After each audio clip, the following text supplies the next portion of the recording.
Welcome to Crisis in Perception. You know that feeling, right? You're in an argument, you lay down what you think is a perfect fact, and the other person just digs in their heels even deeper. Well, in this explainer, we're going to break down exactly why that happens and look at a better way to have those tough conversations. So let's just dive right into that question. It's a situation we have all been in. You're in a debate, you present this perfect, unassailable fact, and somehow it just makes the other person even more certain that they're right. How does that even happen? This whole frustrating experience is really at the core of the book, How to Have Impossible Conversations by Peter Boghossian and James Lindsay. And what they argue is that the reason our most important conversations fail isn't because of the topics themselves, politics, religion, identity. It's because of the very system we're using to talk about them. The authors make a really powerful point. The problem usually isn't the people. It's not even the facts. The real issue is the structure of the conversation itself. The whole setup is flawed from the get-go. Psychologists actually have a name for this. It's called the backfire effect. It's this powerful, kind of weird cognitive bias where when we're faced with evidence that contradicts what we believe, we can end up holding on to those original beliefs even more tightly. And a big part of why this happens is that our beliefs are so often tied to our sense of who we are, our identity. So challenging them feels like a personal attack, and our natural response is to just double down. So, what is it about our conversational structure that triggers this defensive reaction all the time? Well, the book argues that most of our debates are designed less like a discussion and more like a courtroom. And think about it. In a courtroom, what's the goal? It's not to learn or understand, right? It's to win the argument. And that setup immediately puts everyone on the defensive. It encourages us to find any reason to protect our position rather than to honestly examine it. And this is where the neuroscience is just fascinating. When our core beliefs get challenged, our brains can literally react as if we're facing a physical threat. So in this courtroom of conversation, when somebody challenges our politics or our identity or our social group, it doesn't just feel like a debate, it feels like an actual attack.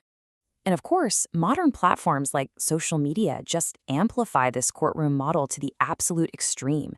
Conversations turn into public performances, pride is on the line, and the goal is just getting likes for your side. All the nuance gets crushed. It's a system that's literally designed to reward conflict over curiosity.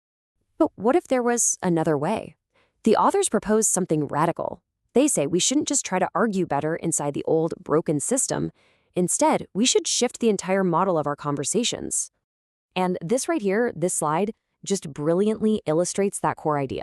It's about shifting from a competitive courtroom to a collaborative laboratory. In the courtroom, you fight to prove the other side wrong.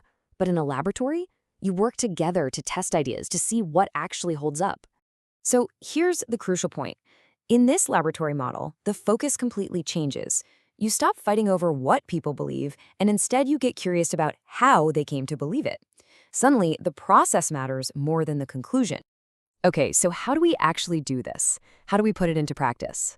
Well, it starts with a whole new set of tools, and they're all centered on a concept called epistemology. Now, epistemology is just a fancy word for focusing on the how behind what we know. So instead of debating the belief itself, you start exploring the reasons and the methods someone used to get to that belief in the first place. The book gives this great, really simple example they call aliens hijacked the beer truck. Imagine this. You're driving with a friend. They see a truck with the word beer on the side, and they confidently say, "Hey, that truck is filled with beer." Now, your first instinct, that courtroom instinct, is probably to ask, "Oh yeah? How do you know?" And then your friend starts listing all the reasons they're so sure they're right. But wait, notice what just happened. By asking, "How do you know?" you basically prompted them to rehearse and strengthen all the reasons they already had for being right. You have actually made their belief stronger, not weaker. A much more powerful laboratory-style question would be something like, "Okay, interesting. What would have to be true for that belief to be wrong?" Or, "How could we find out if it's not full of beer?" See the difference? This invites them to consider other possibilities without feeling attacked. It becomes a joint investigation. This technique is all part of a bigger strategy, forming a conversational partnership. So next time you're in one of those tough conversations, try this. Make it clear your goal is just to understand. Give the other person an out so they don't feel trapped, and really try to approach their view with genuine curiosity, not judgment. So the big idea here, the really big takeaway, is that by changing the fundamental structure of our conversations, we can create these spaces where beliefs are actually examined, instead of just being defended to the death. And this gets right to the heart of our modern crisis in perception. We see someone who disagrees with us, and we instantly assume they're the enemy. They must be hostile, or ignorant, or just plain malicious. But what if we're not enemies at all? What if we're just both trapped in a flawed conversational system that's designed to make us fight? Changing the system from a courtroom to a laboratory is an incredibly powerful tool. It helps us see each other, and frankly, even our own beliefs, with so much more clarity. So I'll leave you with this question to take with you.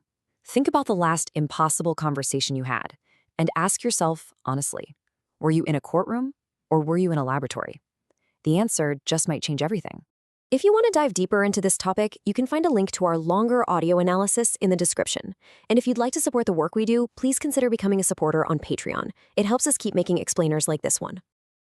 And if you enjoy this kind of systems-level thinking, please like, subscribe, and let us know what we should explore next. Thanks for watching.